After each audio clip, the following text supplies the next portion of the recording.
হ্যাঁ, চ্যালেঞ্জের উদাহরণটা, এই যে চ্যালেঞ্জ করার যে বিষয়টা, এইটাও আপনি এখানে মনে রাখবেন। আচ্ছা, এবার আসেন যে প্রিন্সিপাল অফ, আসলে হোয়াটসঅ্যাপ এমন এক জিনিস।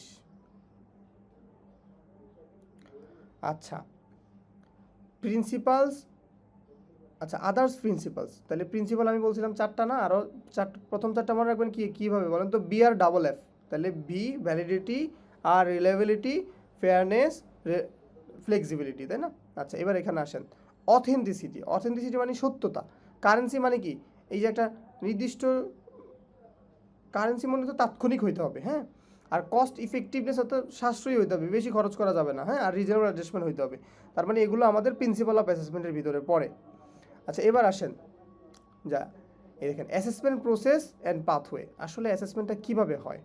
তাহলে প্রথমে হইলো কি দেখেন তো, অ্যাসেসমেন্ট প্রসেস, অ্যাসেসমেন্ট সিস্টেম, আচ্ছা পদ্ধতি ও নির্ধারিত নীতিমালা, এগুলো বাই সংসদ থেকে হয়েছে, তাই না? অ্যাসেসমেন্ট সিস্টেম টিস্টেম এগুলো নিয়ে সংবিধান তৈরি হয়েছে না? সো এটা প্রথম ছিল কাজ। তারপরে কি হয় বলেন তো? অ্যাসেসমেন্ট প্ল্যান হয়। প্ল্যানের পর কি হয়? অ্যাসেসমেন্ট মেথড অ্যান্ড টুলস তৈরি হয়, কোন মেথডে নিবে, কোন টুলস হবে। এবার টুলস ডেভেলপ হয়।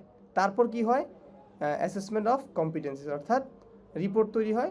অ্যাসেসমেন্ট ভ্যালিডেশন, অর্থাৎ অ্যাসেসমেন্টটা সঠিক হয়েছে কিনা এটা ভ্যালিডেট করে।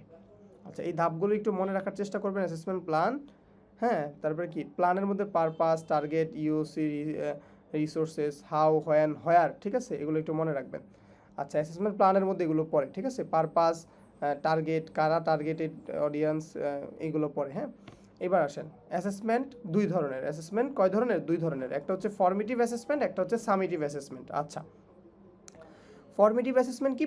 প্রশিক্ষণ চলাকালীন পরিচালিত হয়, কর্মদক্ষতা ও অগ্রগতি নিয়ে ফিডব্যাক দেওয়া এবং প্রশিক্ষকের দ্বারা ডিজাইন ও পরিচালিত। অর্থাৎ ফর্মেটিভ অ্যাসেসমেন্ট একজন ট্রেনারের দ্বারা পরিচালিত হয়, ঠিক আছে। আর সামেটিভ অ্যাসেসমেন্ট কী হয়? ফর্মাল অ্যাসেসমেন্ট, আর যোগ্যতা যা অর্জিত হয়েছে কিনা তা নিশ্চিত করে সার্টিফিকেশনের জন্য বা আরপিএল এর জন্য আমরা সামেটিভ অ্যাসেসমেন্ট। অর্থাৎ আমি একটু সহজে বোঝাই, একটা ক্লাসের শেষে যে অ্যাসেসমেন্টটা হয় এটা হচ্ছে ফর্মেটিভ অ্যাসেসমেন্ট, আর একদম ফাইনালি সার্টিফিকেটের জন্য আমরা যে অ্যাসেসমেন্টে বসি সেটা হচ্ছে সামেটিভ অ্যাসেসমেন্ট, ঠিক আছে। মানগুলো একটু দেখবেন। আচ্ছা, হলিস্টিক অ্যাসেসমেন্ট। আচ্ছা, হলিস্টিক অ্যাসেসমেন্ট কি দেখেন? হলিস্টিক অ্যাসেসমেন্ট এমন এক ধরনের অ্যাসেসমেন্ট যেখানে শুধুমাত্র রিটেন স্কিলস, রিটেন ডেমো এবং ওরাল এইগুলোই নেওয়া হয় না। হলিস্টিক অ্যাসেসমেন্টে আপনি জানেন কি না, আপনার প্রবলেম স্কিল আছে কি না, আপনি করতে সত্যিকার অর্থে করতে পারেন কি না, আপনার দক্ষতা